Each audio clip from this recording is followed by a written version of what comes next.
we're in a new era now. We're in an era where connection means something different than it did at a time when all communication was top down, broadcast. Who controlled the printing press, and it started out who could read was in charge, and who could sway the guys with clubs to hit you over the head with a club was in charge. But after a while, if the people with the clubs are connected to the people that they're supposed to be hitting, they quit hitting. I mean, stuff happens. And that as connection happens, caste systems disappear, class differences disappear, as there gets to be, for example, a universal everything, healthcare, income, whatever, then there are no bit parts. There's no studio. We didn't have to have a big truck come up here with 12 people in it to do this. And here we are. We can make, if we bear down and so forth, we can make as good a movie as they make. And like that. Those are the things that connection brings. That as class disappears, caste disappears. And when there's no half caste or lower caste or, people, then a lot of that stuff just falls by the wayside, including the lame, halt, blind thing. So he's blind. Oh, yeah, what's that? It means he can't see. It doesn't mean he can't hear, think, talk, etc. And when your bigotry is so ingrained that you can't get around it, then, you're fairly hopeless. But even that, the fact of that situation also starts disappearing. So that the joke a couple of years ago was that adults had to get their VCRs programmed by 12-year-old kids, but now the fastest growing part of the thing is people in senior centers learning how to program. I mean, those things do shift around, and the way they shift around is through connection. And by getting everybody, everywhere, connected with everything, always, then you're moving toward that kind of unity that stops that from happening. Because for every person who's now considered a vegetable, there's somebody whose task in life is to take care of it. They love it. So I'm not, the when part of it grates on me because I'm, not long for this world sort of thing. But I see it happening. I mean, I've seen so much change that I can't help but be optimistic. In the disability world, for example, people with cerebral palsy or, any of those obvious kind of things, they weren't as visible a couple generations ago and didn't last as long. And so that people like Helen Keller were the exception because mostly those people would be chained to the pipes under the staircase and stuff. And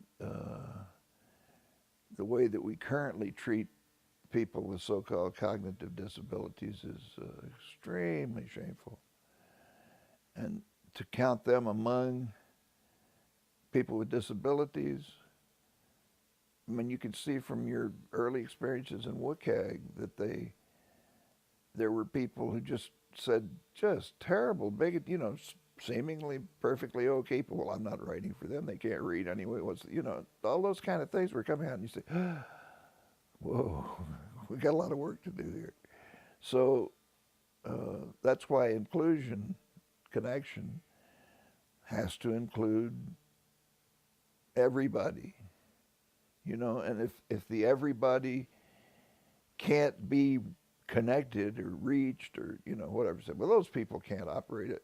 Well, I don't know. And, I'm finding more and more examples where somebody was in the joint for 40 years, labeled as a retard, and turned out he was deaf. I mean, you just over and over and over again, and you begin to wonder. And that's why when the Terry Schiavo thing comes up and they say, well, she's not there anymore. There's no person there. She died at the time she had. I know I'm talking to a bigot, you know, because I know that that's just not the case. Every time I've come across, people that are clearly in really bad shape that way. I mean, the Marcia's granddaughter who has Rett syndrome, the conventional medical wisdom, and for the short term at least, it's always been right. They won't live long. They'll never learn to talk, walk, or feed themselves. And yet, if she were here and I came in the door, she would brighten up at seeing me. Now,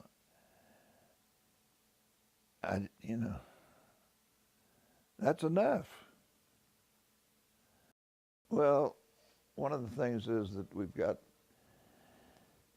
5 years till my battery runs out, and I think that I can probably hang on that long. So these things take a long time, and I hope you're ready for that part, because one of the things I learned about writing is that although you have to do some of it every day and so forth, that writing is essentially the act of rewriting. And that if you can't face up to that, you're not going to be a writer. One old friend of mine always talked longingly of being a writer because he had a lot to say and so forth. And I said, well, just write. You don't have to, there's no preparation for it except to do it and so forth. Why don't you see if you can do it, And so he was a good typist. So there's a daily columnist in the San Francisco Chronicle for 50 years named Herb Cain. He was a world famous columnist. And it was a good column. So I said, just type that out, just copy that out, And he did that, and he said, I guess I don't want to be a writer. I can't, it's too hard. Discipline is just too hard. And so the emergence of my starting to write was based on what has lovingly come to be called tersification. So that the book and just about everything I write is that very tersified. So I'm glad to have started blogging at last.